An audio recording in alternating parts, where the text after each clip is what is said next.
మా latest videos కోసం మా ఈ తెలుగు న్యూస్ ఛానల్ సబ్స్క్రైబ్ చేసి గంట సింబల్ యాక్టివేట్ చేసుకోండి.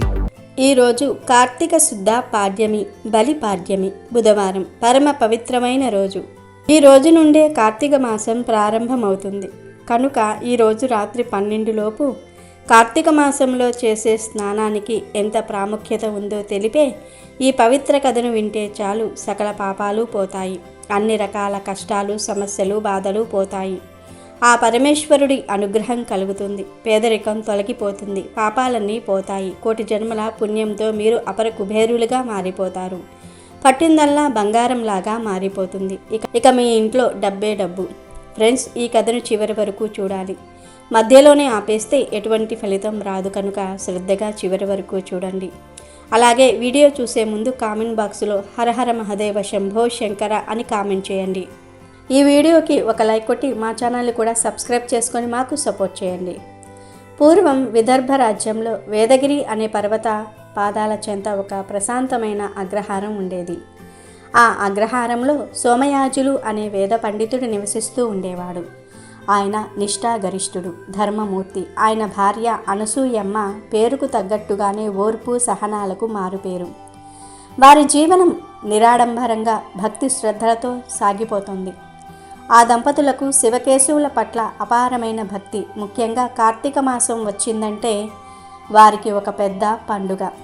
ఆ నెల రోజులు కఠోర నియమాలను పాటిస్తూ బ్రహ్మ ముహూర్తంలోనే నిద్రలేచి సమీపంలోని పవిత్రమైన కృష్ణవేణి నదికి వెళ్ళి పుణ్య స్నానాలు ఆచరించేవారు. కార్తీక మాసంలో సూర్యోదయానికి ముందు చేసే నదీ స్నానం గంగా స్నానంతో సమానమని, అది కేవలం శారీరక మాలిన్యాన్నే కాక జన్మ జన్మల పాపరాశిని కూడా ప్రక్షాళన చేస్తుందని వారి ప్రగాఢ విశ్వాసం. ఆ అగ్రహారపు వీధుల్లో భైరవుడు అనే ఒక వీధి కుక్క తిరుగుతూ ఉండేది. అది మురికి పట్టిన శరీరంతో ఒక కన్ను పోయి చూడడానికి అత్యంత దయనీయంగా ఉండేది. దానిని చూసిన వారంతా చీకొట్టి తరిమేవారే కానీ ఒక్కరూ కూడా ఇంత అన్నం పెట్టేవారు కాదు. అది ఎంగిలాకులు పారేసిన వ్యర్థాల కోసం పడిగాపులు కాస్తూ చిత్కారాలను, రాళ్ల దెబ్బలను భరిస్తూ జీవోత్సవంలా బ్రతికేది. దాని కళ్ళల్లో ఎప్పుడూ ఒక చెప్పలేని ఆర్తి, వేదన కనిపించేవి. అలా కార్తీక మాసంలో ఒకరోజు సోమయాజులు యథావిధిగా బ్రహ్మ ముహూర్తంలో కృష్ణవేణి నదిలో స్నానం చేసి తడి బట్టలతో ఇంటికి తిరిగి వస్తున్నాడు. ఆయన ఇంటి అరుగు మీద తడి బట్టలను ఆరవేయడానికి ఒక దండం ఏర్పాటు చేసుకున్నాడు. స్నానం చేసి వచ్చిన తడి పంచెను, ఉత్తరీయాన్ని ఆ దండంపై విదిలించి వేశాడు. ఆ సమయంలో ఆకలితో నకనకలాడుతూ ఏదైనా ఆహారం దొరుకుతుందేమోనన్న ఆశతో ఆ వీధి గుండా వస్తున్న భైరవుడిపై ఆ తడిబట్టల నుండి కొన్ని నీటి తుంపరలు చిందాయి. ఆ నీటి తుంపరలు దాని శరీరంపై పడిన మరుక్షణమే ఒక అద్భుతం జరిగింది. ఆ కుక్క ఒక్కసారిగా తీవ్రంగా కుయ్యమని అరిచి కింద పడి గిలగిలా తన్నుకుంది. దాని కళ్ళ ముందు వేల మెరుపులు మెరిసినట్లుగా దాని గతం మొత్తం ఒక చలనచిత్రంలా కదిలింది. అది గత జన్మలో కళింగ దేశానికి రాజు, పేరు విక్రమసేనుడు. అతడు మహాపరాక్రమవంతుడే కానీ అంతే గర్విష్టి, క్రూరుడు, అహంకారి. తన అధికార మదంతో కన్ను మిన్ను కానక ప్రవర్తించాడు. సనాతన ధర్మాన్ని, సాంప్రదాయాలను ఎగతాళి చేస్తూ బ్రాహ్మణులను అవమానించటమే పనిగా పెట్టుకున్నాడు. ఒకసారి కొందరు మహర్షులు యజ్ఞం చేస్తూ ఉండగా వారిని అపహాస్యం చేయాలనే దురుద్దేశంతో అత్యంత నిషిద్ధమైన గోమాంసం తిని ఆ ఎంగిలిని వారి యజ్ఞగుండంలో వేసి భ్రష్టు పట్టించాడు.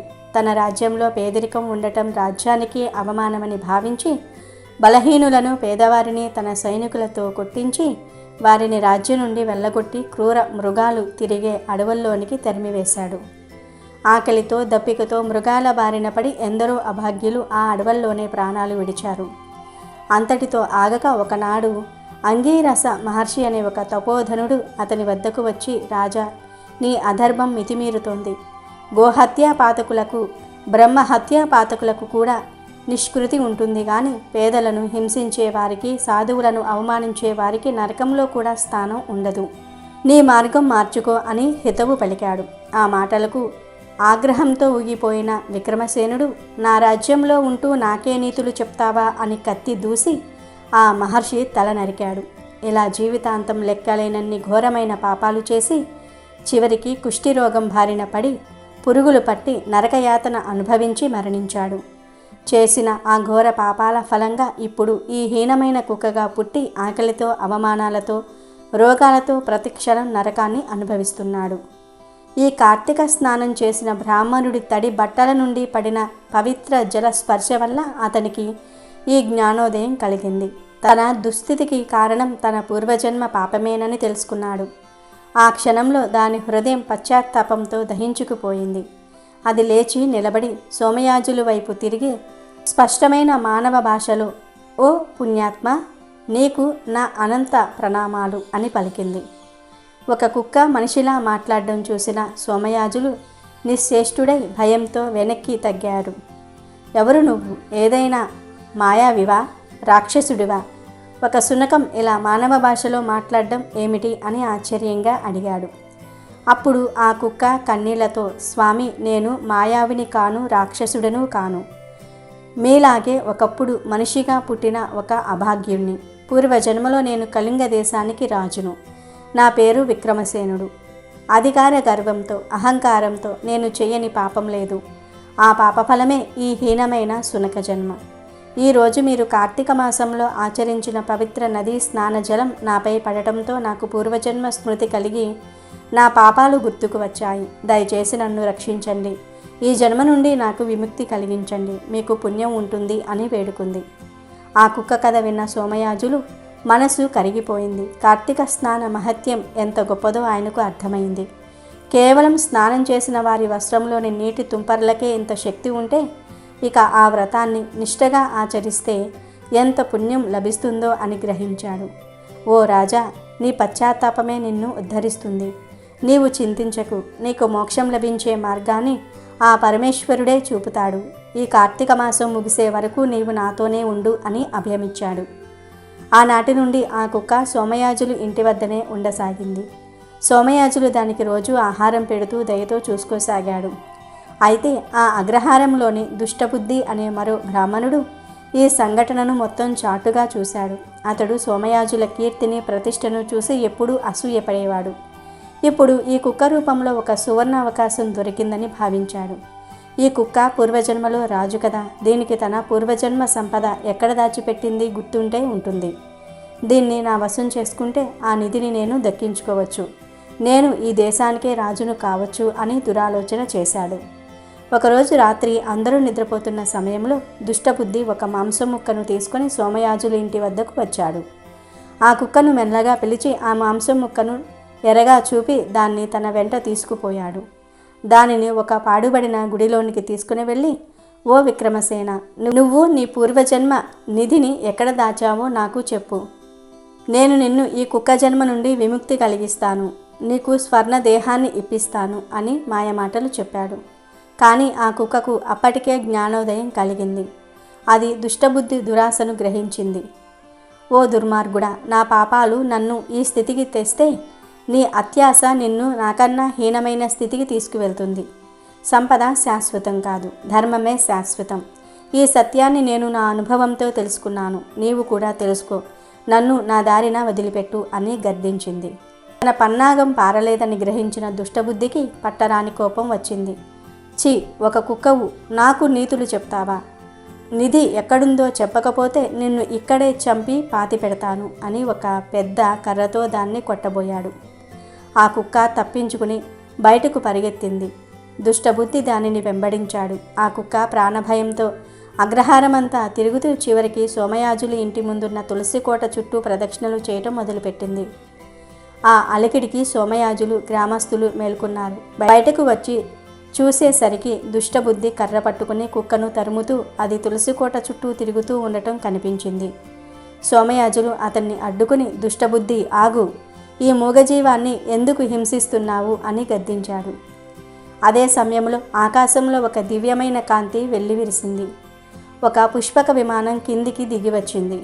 అందులో నుండి విష్ణుదూతలు దిగివచ్చారు. వారు నేరుగా ఆ కుక్క వద్దకు వచ్చి, ఓ విక్రమసేన, నీ పశ్చాత్తాపం ఫలించింది.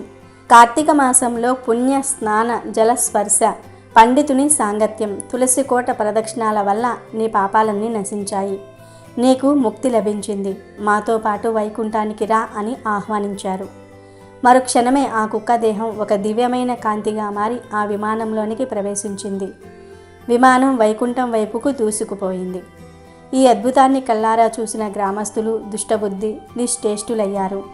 దుష్టబుద్ధి తన తప్పును తెలుసుకుని సోమయాజులు కాళ్లపై పడి క్షమించమని వేడుకున్నాడు. సోమయాజులు అతన్ని క్షమించి, చూశావా కార్తీక మాస వ్రత మహత్యం, అది ఒక పాపి అయిన రాజును కూడా కుక్క జన్మ నుండి విముక్తి చేసి మోక్షాన్ని ప్రసాదించింది. భక్తి, పశ్చాత్తాపం, ధర్మం ముందు సంపద, అధికారము గడ్డి పరకతో సమానం అని హితవు పలికాడు. ఈ కథ కార్తీక స్నానం యొక్క అమోఘమైన శక్తిని తెలియజేస్తుంది. తెలిసి చేసిన తెలియక చేసిన కార్తీక మాసంలో చేసే పుణ్యకార్యాలు, ముఖ్యంగా నదీ స్నానం వ్యర్థం కావని, అవి జీవాలను సంసార బంధాల నుండి విముక్తి చేసి మోక్ష మార్గం వైపు నడిపిస్తాయని ఈ వృత్తాంతం మనకు స్పష్టం చేస్తుంది. అలాగే ఈరోజు బలిపాడ్యమి కథను వింటే చాలు కష్టాలు పోతాయి. కార్తీక శుద్ధ పాడ్యమికే బలిపాడ్యమి అని పేరు. ఈ పాడ్యమి బలిచక్రవర్తికి ప్రీతికరమైన రోజు. ఈరోజు తెల్లవారుజామునే నిద్రలేచి బలిచక్రవర్తిని పూజించాలి. వామనదేవుడైన విష్ణువుకు మాట తిరుగని మానధనుడైన బలిచక్రవర్తి తన సర్వస్వాన్ని దానం చేశాడు. అందుకు సంతోషించిన విష్ణుమూర్తి వరం కోరుకోమన్నాడు.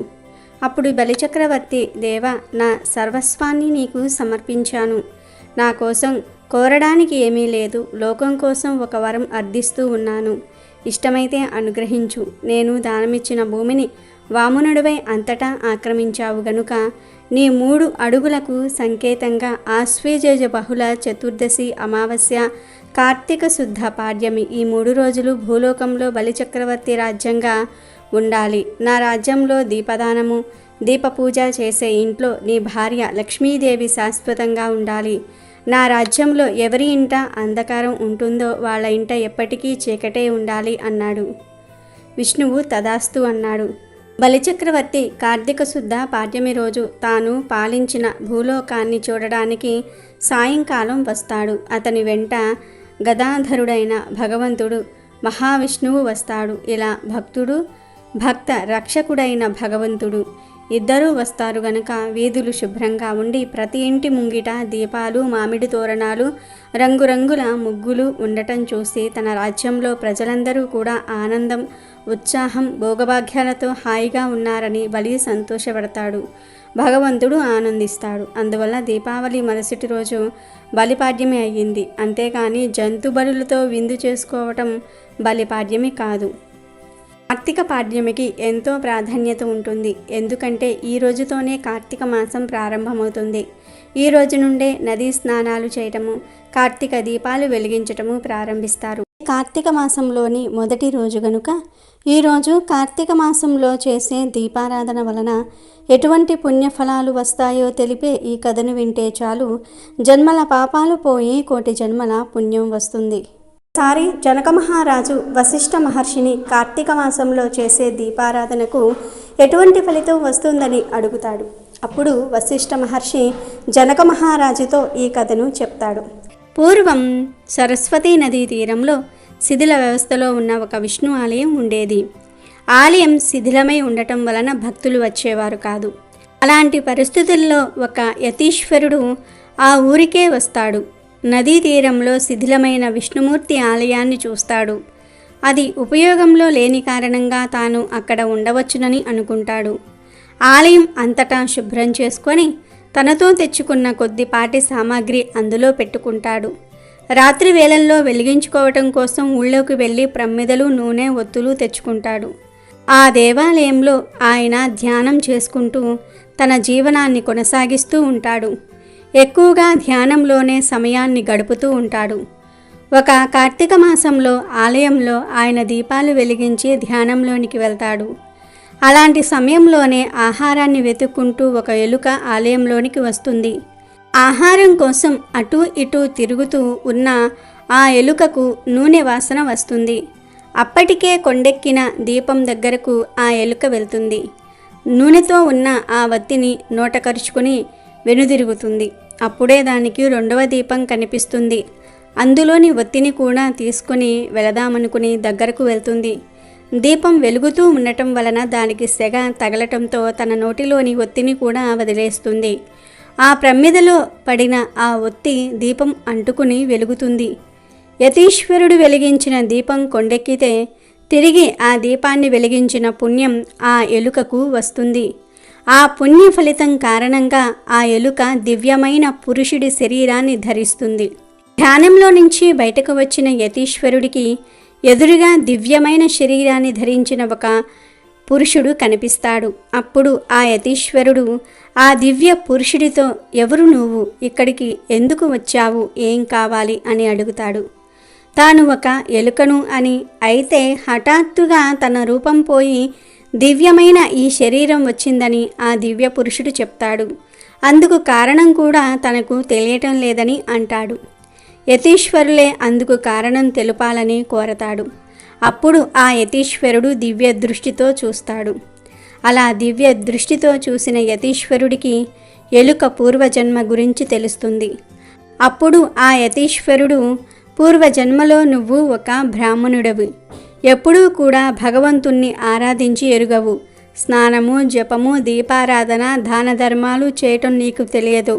ఒకవేళ ఎవరైనా యజ్ఞ యాగాలు చేస్తూ ఉంటే వాళ్లను నువ్వు ఎద్దేవా చేసేవాడివి. ఆచార వ్యవహారాలు ఎంతమాత్రం పాటించని నువ్వు అవి పాటించే వారిని అవహేళన చేసేవాడివి. చివరకు ఈ విషయంలో నువ్వు నీ భార్యను కూడా వదల్లేదు. నీ భార్య ఎంతో గుణవంతురాలు, ఉత్తమురాలు, ఆమెకు ఎంతో దైవభక్తి ఉండేది. ఆమె నిన్ను మార్చడానికి తన వంతు ప్రయత్నం చేసేది. నువ్వు ఎంతమాత్రము మారకపోగా చాదస్తం అంటూ ఆమెను కసురుకునేవాడివి. ఆమె నోములు వ్రతాలు ఆచరిస్తూ ఉంటే అందుకు అడ్డుపడేవాడివి. అలా మనసారా ఆమె పూజా అభిషేకాలు కూడా చేసుకోకుండా చేశావు. ఆ మహా ఇల్లాలిని ఎంతో ఇబ్బంది పెట్టావు. దైవం పట్ల, శాస్త్రాల పట్ల అపనమ్మకం కలిగిన కారణంగా మరణం తరువాత నరకానికి వెళ్ళావు. నరకంలో అనేక శిక్షలు అనుభవించిన తర్వాత అనేక నీచమైన జన్మలను ధరిస్తూ వచ్చావు. చివరకు ఇలా ఎలుక జన్మ ఎత్తావు. ఆకలి తీర్చుకోవడానికి నువ్వు చేసిన ప్రయత్నం నీ పాపాలను కడిగేసింది. కార్తీక మాసంలో దీపం వెలగడానికి కారణమయ్యావు, కనుకనే నీకు మోక్షం లభించింది అని చెప్తాడు. అప్పుడు ఆ దివ్య పురుషుడు ఆ యతీశ్వరుడికి నమస్కరించి అనంతమైన శూన్యంలో కలిసిపోతాడు.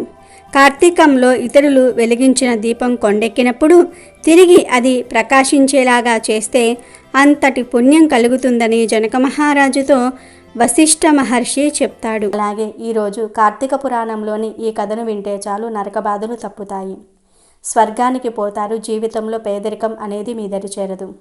అవంతిపురంలో ధనేశ్వరుడు అనే ఒక బ్రాహ్మణుడు ఉండేవాడు. మొదటి నుంచి కూడా ఆయన ఆచార వ్యవహారాలకు దూరంగా ఉంటూ వస్తాడు. నియమనిష్టలు ఆయనకు తెలియవు. మద్యానికి బానిసైన ఆయన వేశ్యాలోలుడు కూడా అవుతాడు. సత్యాన్ని మాట్లాడడం ఆయనకు ఏమాత్రం అలవాటు లేని పని. ఎప్పుడూ ఎవరికీ పొరపాటున కూడా సహాయ సహకారాలను అందించేవాడు కాదు. దాన ధర్మాలకు సాధ్యమైనంత దూరంలో ఉండేవాడు. ఏదో వ్యాపారం చేసుకుంటూ ఆ పనిపై అన్ని ఊళ్ళు తిరుగుతూ ఉండేవాడు. అలా ఆయన ఒక కార్తీక మాసానికి మహిష్మతి నగరం చేరుకుంటాడు. ఆ నగరం చుట్టూ నర్మదా నది ప్రవహిస్తూ ఉంటుంది. కార్తీకంలో పెద్ద సంఖ్యలో అక్కడికి భక్తులు తరలి వస్తూ ఉంటారు.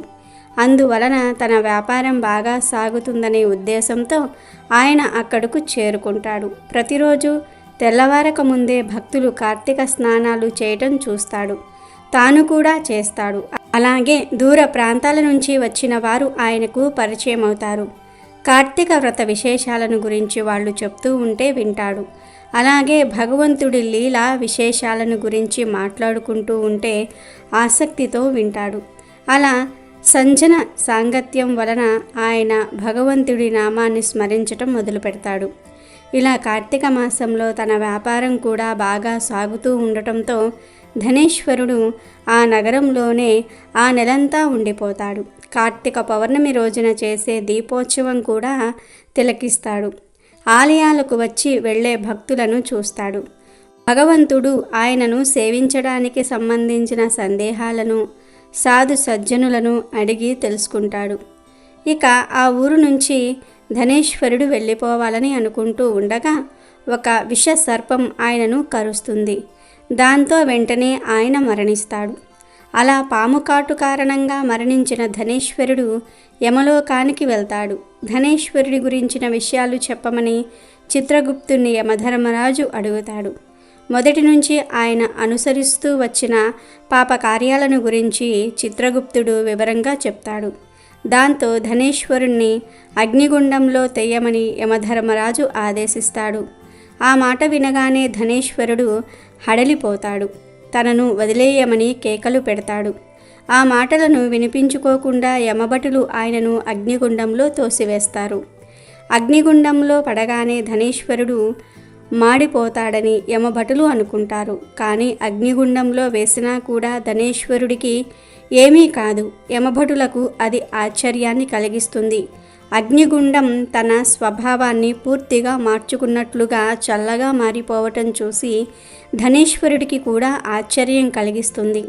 తన ఒక్కడి విషయంలోనే ఇలా జరుగుతుందా, లేదంటే అందరికీ కూడా ఇలాగే అనిపిస్తుందా అనే ఒక రకమైన అయోమయానికి ఆయన లోనవుతాడు. యమభటులు వెళ్ళి ఆ విషయాన్ని యమధర్మరాజుకు చెప్తారు. జరిగింది తెలుసుకున్న యమధర్మరాజు ఒక పాపాత్ముడి విషయంలో ఇలా జరిగిందా అని ఆశ్చర్యపోతాడు. అదే సమయంలో నారదుడు అక్కడికి వస్తాడు. ధనేశ్వరుడు పాపాత్ముడే అయినప్పటికీ చివరి రోజుల్లో సజ్జన సాంగత్యం చేశాడు. కార్తీకంలో నర్మదా నది స్నానం చేశాడు. అందరూ పూజలు దీపారాధనలు చేస్తూ ఉంటే చూశాడు. కార్తీక వ్రత మహత్యం గురించి విన్నాడు. దేవనామస్మరణ చేశాడు. ఆ పుణ్య విశేషాల కారణంగా ధనేశ్వరుణ్ణి నరకబాధలు ఏమీ చెయ్యలేవు అని నారద మహర్షి చెప్తాడు.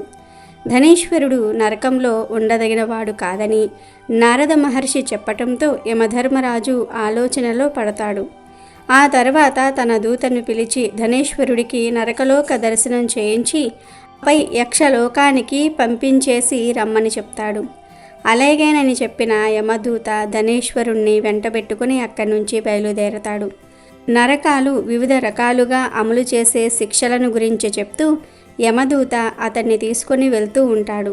సప్తవాలుకము, అందతా మిశ్రమము, క్రకచము, అసిపత్రవనం, కూట కాల్మలి, రక్తపూయము, కుంభీపాకము, రౌరవము అనే నరకంలోని శిక్షించే కేంద్రాలను ధనేశ్వరుడికి చూపిస్తాడు. ఎవరు చేసిన పాపాలకు అనుగుణంగా వారిని ఇక్కడ శిక్షించటం జరుగుతూ ఉంటుంది. అన్నిటికంటే జీవుడు ఎక్కువగా భయపడేది, బాధపడేది కుంభీపాకము అనే నరకానికి. ఒకవైపున మహాదుర్గంధము, మరోవైపున మహాభయంకరము అయిన కుంభీపాకమును చూసినప్పుడు జీవుడు పడే హింస అంతా ఇంతా కాదు అని చెప్తాడు. ఆ తరువాత రౌరవము అనే నరకం కూడా భయానకమైనదై దీర్ఘకాలికంగా బాధలను అనుభవించవలసిన వారిని తీసుకువచ్చి ఇందులో పడవేస్తారు. ఒకసారి ఇందులో పడిన వారు కొన్ని వేల సంవత్సరాల పాటు ఇందులో నుంచి బయటపడలేరు. నువ్వు ఎన్ని పాపాలు చేసినప్పటికీ కార్తీక వ్రతాన్ని ఆచరించిన వారితో కలిసి ఉన్నావు. ఆ వ్రతాన్ని గురించి విన్నావు. అందువలన నువ్వు ఎలాంటి శిక్షలను అనుభవించకుండా నరకాన్ని దగ్గర నుంచి మాత్రమే చూసి వెళ్తూ ఉన్నావు అంటాడు. అలా యమదూత వెంటరాగా ధనేశ్వరుడు యక్షలోకం చేరుకుంటాడు. ఆ లోకంలోనికి అడుగు పెట్టగానే ఆయన యక్ష రూపాన్ని పొందుతాడు.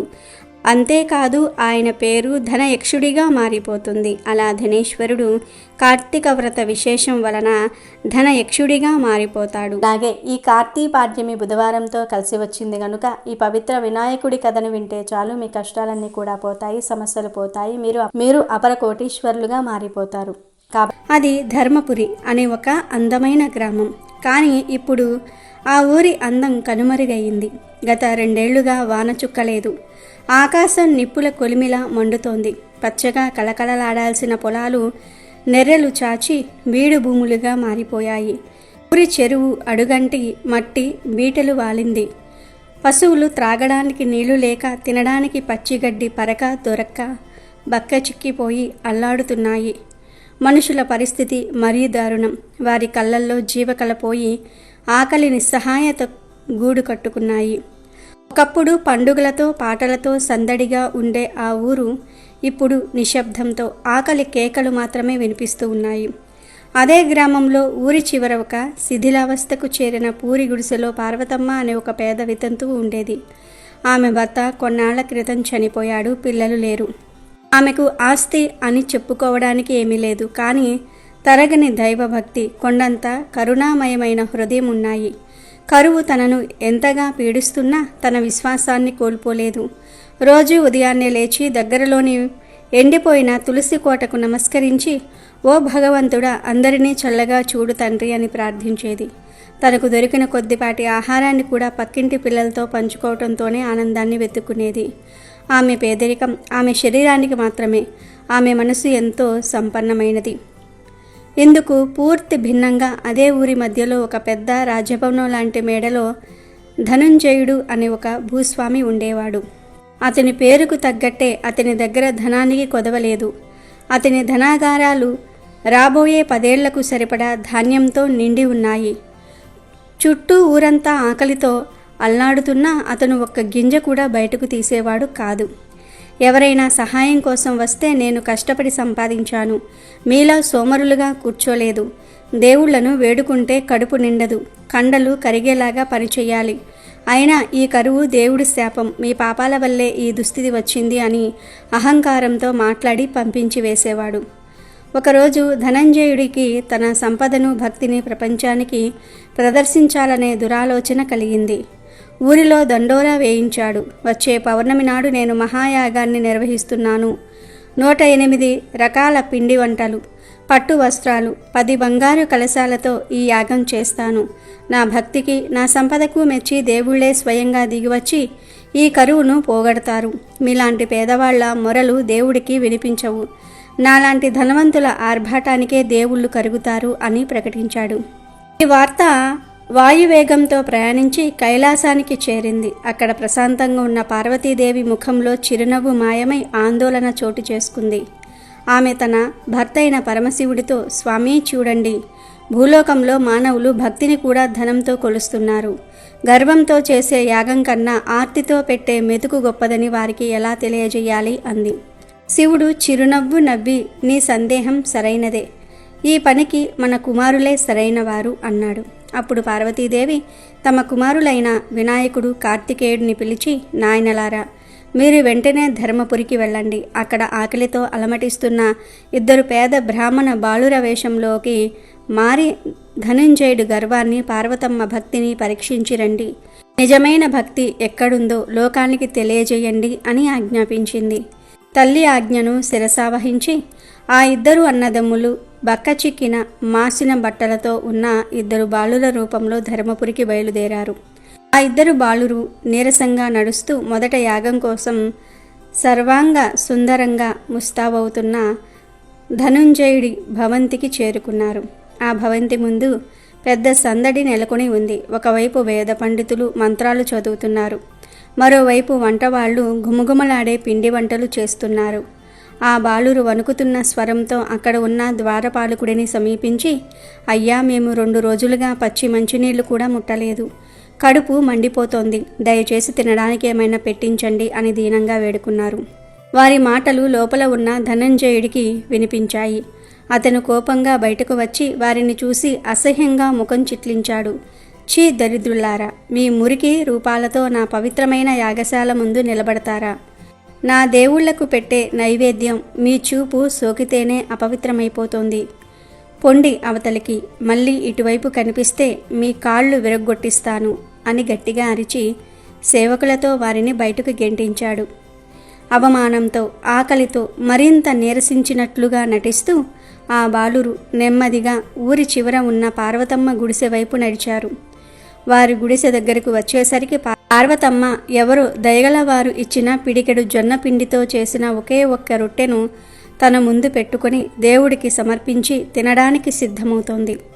2 రోజుల తర్వాత ఆమె తినబోతున్న మొదటి ఆహారం అది. అంతలో గుడిసె బయట ఎవరో పడిపోయిన శబ్దం వినిపించింది. పార్వతమ్మ బయటకు వచ్చి చూసేసరికి ఆ 2 బాలురు ఆకలికి సొమ్మసిల్లినట్లుగా పడి ఉన్నారు. ఆమె హృదయం ద్రవించింది. వెంటనే తన గుడిసెలో ఉన్న కొద్దిపాటి నీళ్లను తెచ్చి వారి ముఖాలపై చల్లి ప్రేమగా వారిని లోపలికి తీసుకువచ్చింది. వారి దీనస్థితిని చూసి ఆమె ఒక్క క్షణం కూడా ఆలోచించలేదు. తను తినబోతున్న ఆ చివరి ఏకైక రొట్టెను చేతిలోనికి తీసుకుని దాన్ని 2 సమాన భాగాలుగా చేసి వారి ఇద్దరి చేతుల్లో పెట్టింది. నాయనలారా, క్షమించండి. నా దగ్గర ఇప్పుడు ఇంతకన్నా పెట్టడానికి ఏమీ లేదు. దయచేసి ఇది తిని మీ ఆకలి తీర్చుకోండి అని వాత్సల్యంతో చెప్పింది. అమ్మా, ఇది నువ్వు తినడానికని దాచుకున్నట్లున్నావు కదా. ఇది మేము తింటే నీ పరిస్థితి ఏంటి? నువ్వు పస్తులుంటావా అని కార్తికేయుడు అడిగినాడు.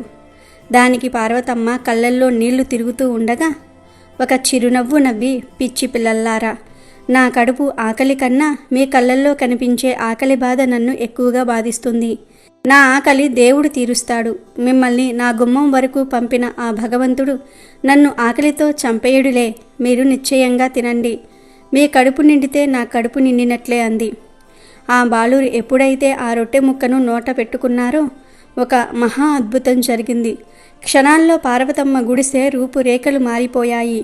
ఖాళీగా ఉన్న మట్టి కుండలన్నీ బంగారు పాత్రలుగా మారి రకరకాల పిండి వంటలతో, పండ్లతో, ధాన్యంతో నిండిపోయాయి. ఆమె గుడిసె ఒక చిన్నపాటి భవనంలా మారింది. ఇంటి వెనకాల ఉన్న ఎండిపోయిన బావిలో నుంచి గంగానదిలా స్వచ్ఛమైన నీరు పైకి ఉబికి పొంగి పొర్లటం మొదలుపెట్టింది. ఈ అద్భుతాన్ని చూసి ఆశ్చర్యపోతున్న పార్వతమ్మ ముందు ఆ ఇద్దరు బాలురు తమ నిజ స్వరూపాలలో కోట్ల సూర్యుల కాంతితో వెలిగిపోతూ వినాయక కార్తికేయులుగా దర్శనమిచ్చారు. పార్వతమ్మ ఆనంద బాష్పాలతో, భక్తితో వారి పాదాలపై పడి నమస్కరించింది. అప్పుడు వినాయకుడు ఆమెను పైకి లేపి, అమ్మా లే, నీది పేదరికం కాదు, నీ మనసు వెలకట్టలేనిది.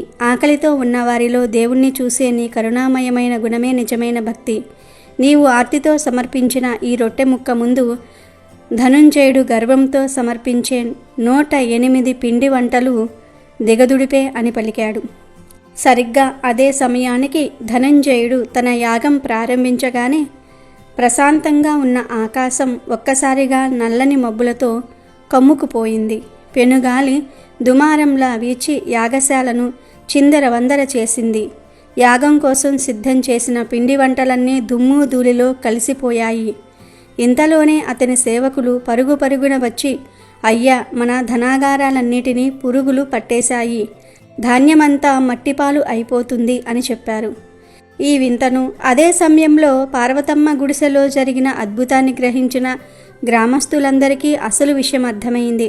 నిజమైన భక్తికి దొంగ భక్తికి ఉన్న తేడాను కల్లారా చూశారు. ధనంజయుడి గర్వం, అహంకారం పటాపంచలయ్యాయి. అతను పరుగు పరుగున పార్వతమ్మ గుడిసెకు వచ్చి అక్కడ దైవ స్వరూపంలో ఉన్న కుమారస్వామి వినాయకుడిని, వారి పక్కన నిలబడ్డ పార్వతమ్మను చూసి ఆమె పాదాలపై పడి, తల్లి, నన్ను క్షమించు, నా కళ్ళు ధనంతో మూసుకుపోయాయి.